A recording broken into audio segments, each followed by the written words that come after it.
Final update. My fiancée confessed, these twins aren't yours. I'm choosing their real father. At 8 months pregnant, I said, best decision ever. The paternity test I'd already done had a plot twist she didn't see coming. When you put it like that, how else would you put it? He hung up. But the story doesn't end there. Brendan, it turns out, is married, reconciled with his ex-wife right after the reunion. Melody didn't know. She found out when she Facebook messaged him about the babies, and his wife responded. The wife called me. Don't ask how she got my number. Is this Derek, Melody's ex? Yeah. I'm Natasha, Brendan's wife. We need to talk. We met at a coffee shop. She brought receipts, literal credit card receipts from the reunion weekend, hotel charges, dinner for two, breakfast. He told me he was rooming with his buddy Craig, she said. Craig must have loved the romantic dinner. She wasn't amused. I'm pregnant, too. 4 months. We reconciled literally 2 weeks after that reunion. Oh, snap. Yeah. Oh, snap. So, these twins are probably your husband's. She stirred her coffee for like a full minute. I'm not leaving him. That's your choice. But I'm not raising his affair babies either. Also, fair. What's Melody's plan? Last I heard, she was trying to convince her yoga instructor baby daddy to stay. The one she cheated on you with? That's the one. Jesus, this is a mess. Hey, I'm just the ex-fiancé who dodged a bullet, she laughed bitterly. Must be nice to be able to walk away. I mean, you could, too. I'm pregnant with his child. A child conceived in our marriage after he raw-dogged his ex at a reunion. You don't pull punches.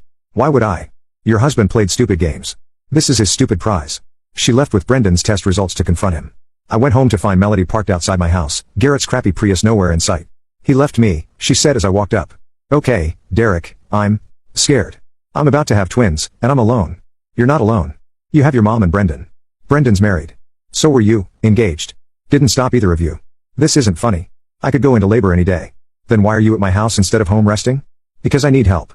You loved me once. I loved who I thought you were. That person doesn't exist. Derek, please. Just until I figure things out. I'll sleep on the couch. Absolutely not. These are innocent babies whose father is alive and married and probably getting his ass handed to him by his wife right now. Not my problem. You're really going to let me struggle? I'm going to let you figure out the consequences of your choices. Yeah. I'll tell everyone you knew I was pregnant and abandoned me. Tell them how you got pregnant cheating on me with a yoga instructor who doesn't exist because the babies are actually your ex's. See how that goes. She started ugly crying, not the cute tears from before, full-on snot bubble sobbing. Up. Okay? Up everything. Are you happy? I'm neutral. This has nothing to do with me anymore. How can you be so cold? How can you be so entitled? You blew up our life, tried to baby trap another dude, got knocked up by a married man, and now want me to save you. The audacity is honestly impressive. I'm not entitled. I'm desperate. Hi, desperate. I'm done with your, please leave. She drove off, but not before her mom called to scream at me some more. I let it go to voicemail. Final update. The twins are here, 2 boys born healthy despite all the drama. Brendan was forced to come clean to Natasha about everything. She didn't leave him, but she made him get a vasectomy and a postnuptial agreement. He's paying child support, but wants nothing to do with the twins. Melody put his name on the birth certificates. Garrett actually tried to make it work for about a week after the twins were born, even showed up at the hospital. But reality hit when he realized newborn twins don't give a crap about chakras and energy healing. He bounced back to his roommates. Melody is living with her mom, who's basically raising the twins while Melody recovers from the trauma. She's already on dating apps. Her bio says, single mom of 2 looking for a real man who steps up. The delusion is strong. She sent me pictures of the twins with the message, they could have been yours. I replied, they never were mine. That's literally the entire point. She tried one last manipulation. I'll tell them their dad abandoned them before they were born. Tell them the truth. Their mom couldn't keep track of whose dick was whose. See how that goes when they're older. She blocked me after that. Small miracles. The wedding venue gave me half my deposit back since I canceled so far out. Used it for a sick gaming setup. The nursery is now my office. The crib became a donation to a women's shelter. Jerome and I have beers every Friday. He's seen some, at the hospital, but he says my story tops most of them. Natasha actually reached out last week to thank me for exposing everything. Said it hurt like hell, but at least now she knows who she married. We're not friends or anything, but there's a weird mutual respect. And Melody?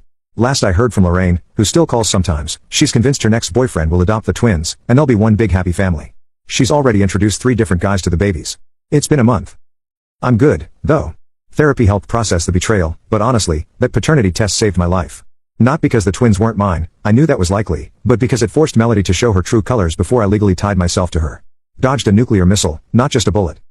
To anyone reading this in a similar situation, trust your gut. When someone shows you who they are, believe them, and never, ever ignore red flags because you're in love. Also, always check if their cycle tracking app is still synced to shared devices. That's literally how this all started. Peace out.